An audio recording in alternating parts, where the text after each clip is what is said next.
this CodeLab. In this part, we're going to do data bindings and pass data with bindings. So let's start with creating a theme view. So we're going to create a new SwiftUI file named themeview.swift. So let's do that.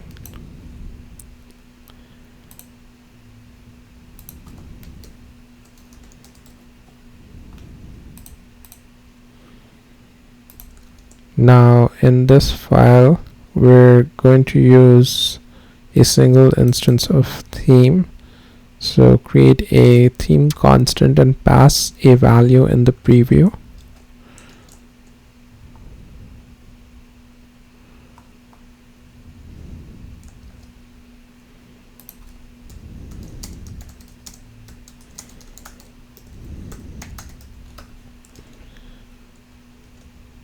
And we're going to pass the value here.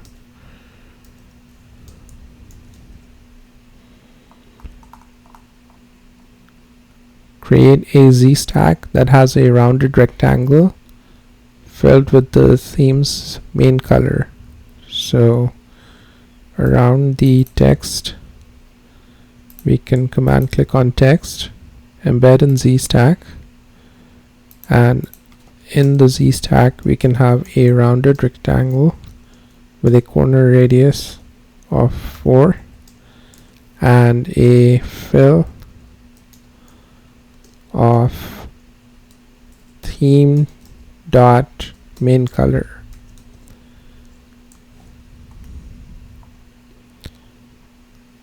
Now we can replace the text view with the label that displays the theme name and the paint palette system image. So replace this with a label which displays the theme name and a system image of paint palette.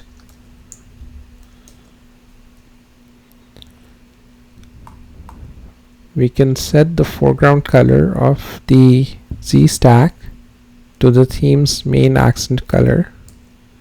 So in the modifier for the z-stack, we can pass the foreground color to theme.accent color, and we can pass another modifier for fixed size so that it matches the vertical size to the intrinsic size of the label. So we can say dot fixed size with horizontal false and vertical true. So now it matches the intrinsic size of the label.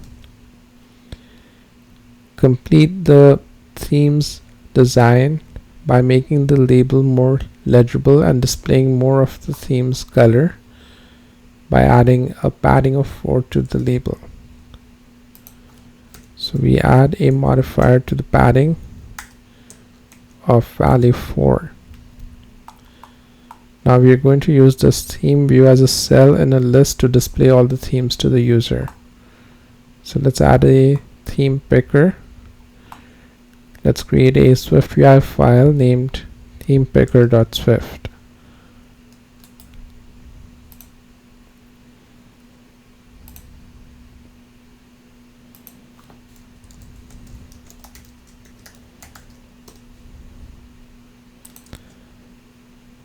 Now we can create a binding to a theme named selection, and here it says that to maintain a single source of truth for every single piece of data in your app, we need to create a new source of truth for the theme picker, and we'll use a binding that references a theme structure defined in the parent view.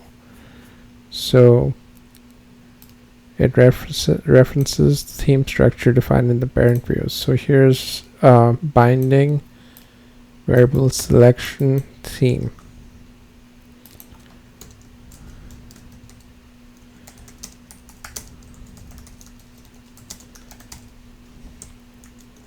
So we have a binding for the theme. Now we can, so this binding communicates changes to the theme within the theme picker back to the parent view. So if there's changes to the theme here, it communicates it back to the parent view using the binding. Defining selection creates compiler errors because the theme picker requires a binding.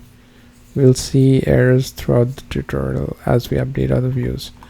So let's pass a constant binding to initialize a theme picker in the preview. So let's pass a binding to a constant called periwinkle.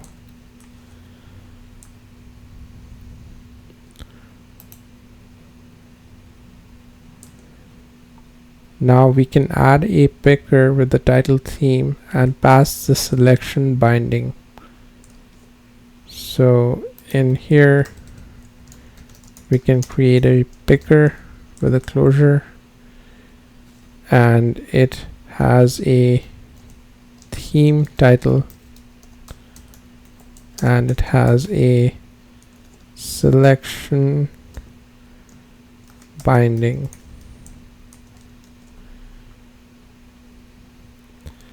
The picker will display all the available themes. We can make the theme conform to case iterable so that we can easily access all the enumerations cases. So in theme.swift, add conformance to case iterable and identifiable using the theme name as its ID. So let's go to theme.swift, and we've already added case iterable and identifiable,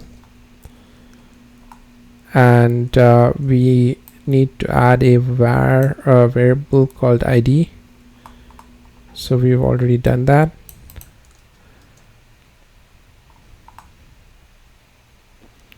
And now we can add a for each to list all the cases of theme. So in themepicker.swift, we can add a for each, and we can list all the theme cases,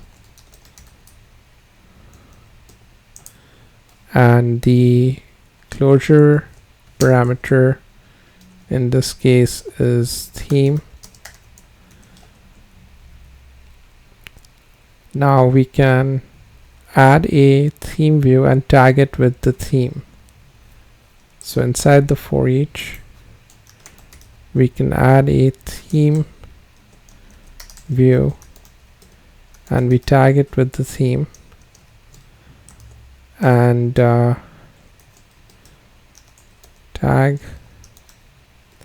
theme. We can tag subviews when we need to differentiate amongst them in controls like pickers and lists. Tag values can be any hashable type like in an enumeration. So in this case, theme view is the subview, and we may need to distinguish between them. Now create a source of truth for the binding that you added to theme picker. So in detailed edit view.swift, we can add a theme picker and pass it a binding to a theme.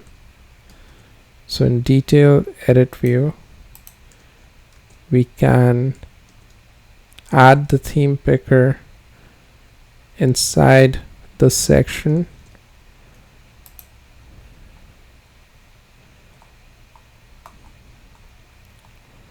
which is here after the H stack,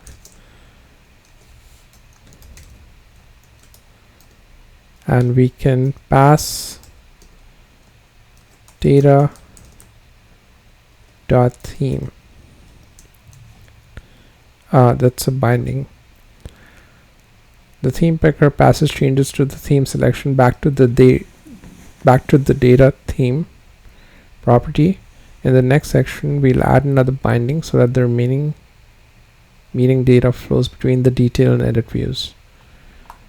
Now let's pass the edit view a binding to data.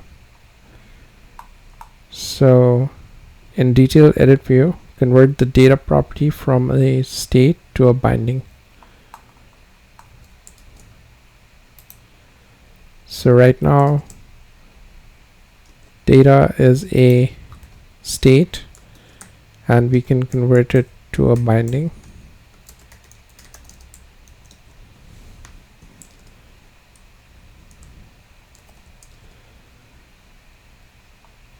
Now data is an initialization parameter, so you need to remove the private attribute and the daily scrum.data initialization. So this is the type and it's not the initialization. Updating the data creates compiler errors because detail edit view requires a binding.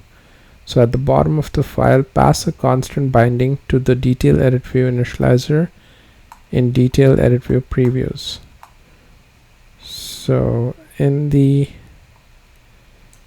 detail edit view preview is where we're going to pass the constant,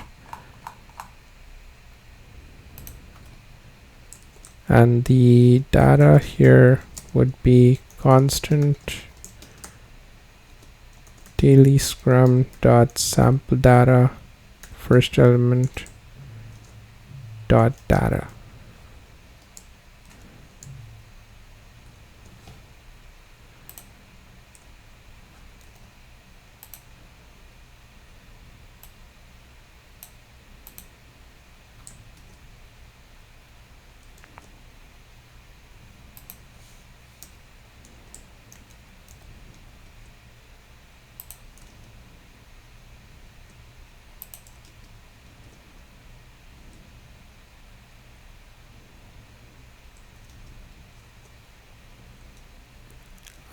So this should build now.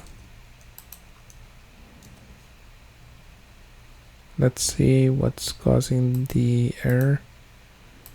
So detailed edit view is missing the argument. So let's take a look. In detail view, add a private state property named data.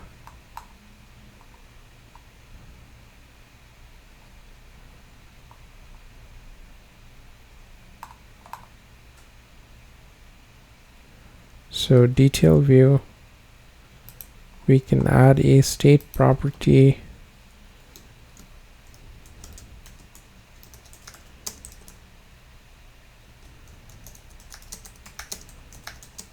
named data and initialize it.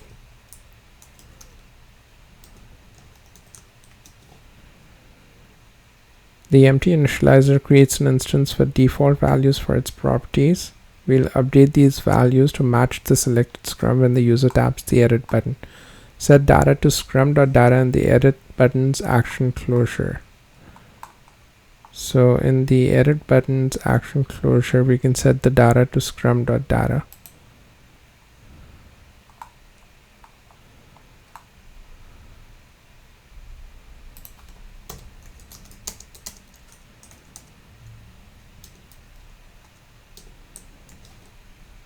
Now we can update the detail edit view initializer to include a binding to data.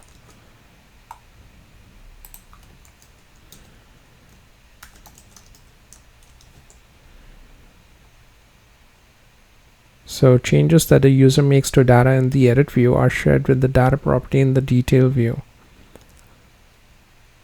At the bottom of the file, call scrum.update from data in the done button's closure. Now before we do this step, we need to do a missing step that was documented here, which is to add the update function to daily scrum or daily scrum extension. So let's do that. We can take this and add it to daily scrum extension right below data here. So now we have an update function, and we can do this step called scrum.update from data in the done buttons closure.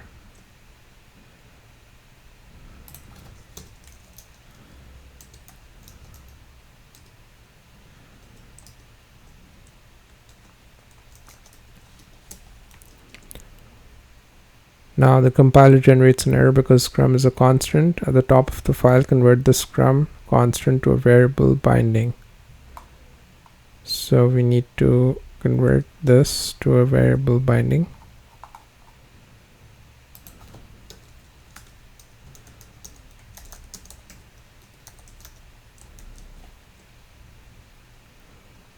Now, using a binding ensures that detail view renders again when the user's interaction modifies the scrum.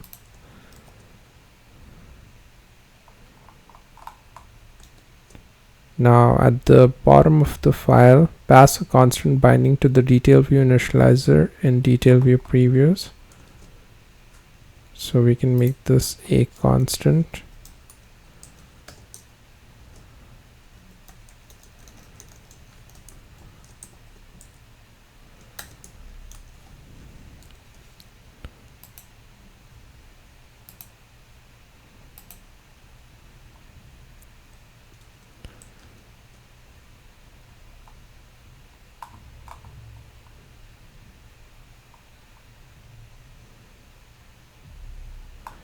And another error that we're looking at here is that in Scrum's view, this is still a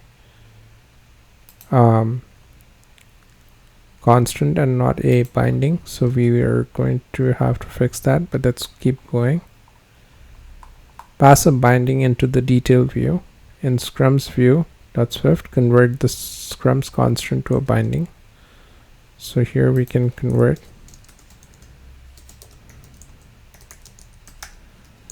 Scrums to a binding. In Scrum's views previews, pass a constant binding to the Scrum's initializer. So in the Scrum's initializer, we can make this a constant.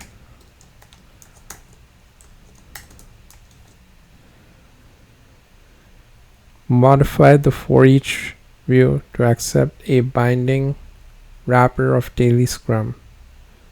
So in the for each, we can modify to make this a binding.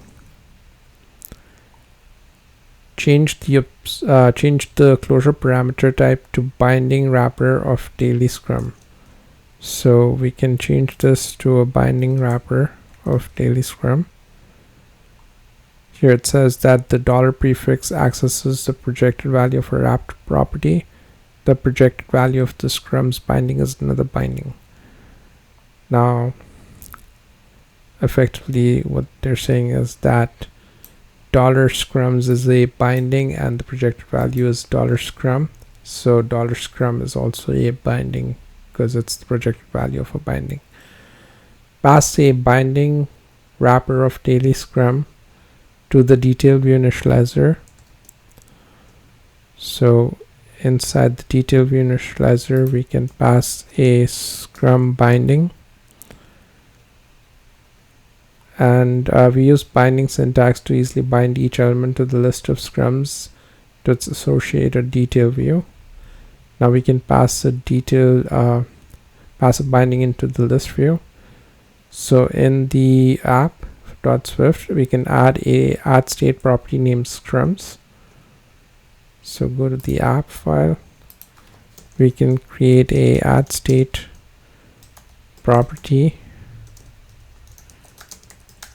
called Scrums and initialize it to daily scrum.sampleData.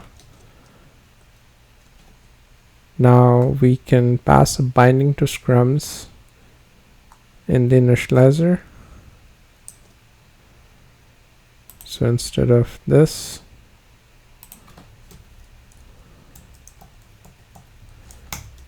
We can pass a binding to scrums, update the app, fixes the compiler error, so we can run it now.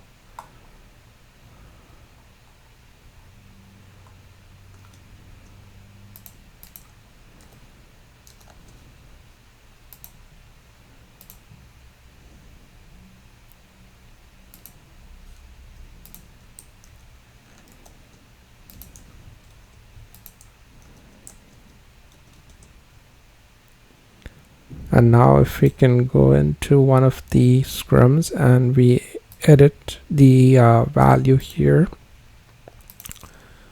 or we can change it to Poppy, and that changes this to Poppy. So we can do the same for app dev. We can edit this to navy, and that changes this to navy.